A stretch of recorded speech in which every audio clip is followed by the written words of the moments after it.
Praise the Lord. Hallelujah. ഇന്ന് ദിവസം നിയമാവർത്തനം 11:18 തിരുവചനത്തിലൂടെ ഈശോ നമ്മോട് സംസാരിക്കുകയാണ്. ആകയാൽ എൻ്റെ വചനം ഹൃദയത്തിലും മനസ്സിലും സൂക്ഷിക്കുകയും അടയാളമായി അവയെ നിങ്ങളുടെ കയ്യിൽ കെട്ടുകയും പട്ടമായി നെറ്റിത്തടത്തിൽ ധരിക്കുകയും ചെയ്യുവിൻ. ഇന്നത്തെ തിരുവചനത്തിലൂടെ ഈശോ നമുക്ക് കാണിച്ചു തരികയാണ്. പ്രിയപ്പെട്ടവരെ, വചനത്തെ എങ്ങനെ നമ്മൾ സൂക്ഷിക്കണമെന്ന് ഈ തിരുവചനത്തിലൂടെ നമുക്ക് കാണുവാൻ സാധിക്കും. ഈശോ പറയുകയാണ്, ആകയാൽ എൻ്റെ വചനം ഹൃദയത്തിലും മനസ്സിലും സൂക്ഷിക്കുവിനെന്ന്.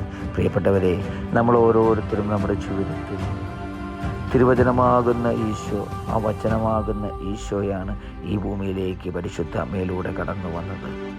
വചനം മാംസമായ ഈശോയെ എൻ്റെ നിങ്ങളുടെ ഹൃദയത്തിൽ സ്വീകരിക്കുവാൻ, ഹൃദയത്തിൽ ഏറ്റെടുക്കുവാൻ എനിക്കും നിങ്ങൾക്കും സാധിക്കണം. ആ ഈശോയാകുന്ന വചനമാണ് എൻ്റെ നിങ്ങളുടെയും ജീവിതത്തിൽ നമ്മളെ ഓരോരുത്തരെയും മുന്നോട്ട് നയിക്കേണ്ടത്. വചനം പറയുന്നത് ഇങ്ങനെയാണ്, അടയാളമായി അവയെ നിങ്ങളുടെ കയ്യിൽ കെട്ടുകയും പട്ടമായി നെറ്റിത്തടത്തിൽ ധരിക്കുകയും ചെയ്യുമെന്ന്. അടയാളമായി അവയെ നിങ്ങളുടെ കയ്യിൽ, അതായത് പ്രിയപ്പെട്ടവരെ, ആ വചനമാകുന്ന ആയുധം എപ്പോഴും ഏറ്റെടുക്കുവാൻ, എൻ്റെ നിങ്ങളുടെ ഹൃദയത്തിൽ സൂക്ഷിക്കുവാൻ എനിക്കും നിങ്ങൾക്കും സാധിക്കണം.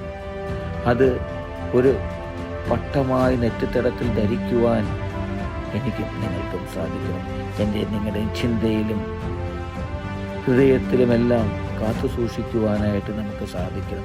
നമ്മുടെ അധരങ്ങൾ തുറന്ന് നമ്മൾ സംസാരിക്കുമ്പോൾ വചനം സംസാരിക്കുവാൻ, വചനം പറയുവാൻ, വചനം മറ്റുള്ളവരിലേക്ക് കൊടുക്കുവാൻ നമുക്ക് ഓരോരുത്തർക്കും സാധിക്കണം. ആ വചനമാകുന്ന ഈശോയെ, വചനമാകുന്ന രക്ഷകന്, വചനമാകുന്ന യേശു ക്രിസ്തുവിനെ പ്രഘോഷിക്കുവാൻ വിളിക്കപ്പെട്ടവരാണ്. ജീവിതം കൊണ്ട് മറ്റുള്ളവരിലേക്ക് പകർന്നു കൊടുക്കുവാൻ വിളിക്കപ്പെട്ടവരാണ് ഞാനും നിങ്ങളും. ആ ഈശോയാകുന്ന വചനത്തെ എൻ്റെ നിങ്ങളുടെയും കൈകളിലും നെറ്റിയിലും അടയാളമായി കാത്തു സൂക്ഷിക്കുവാൻ എനിക്കും നിങ്ങൾക്കും സാധിക്കട്ടെ. ഹല്ലേലൂയ. ആമേൻ.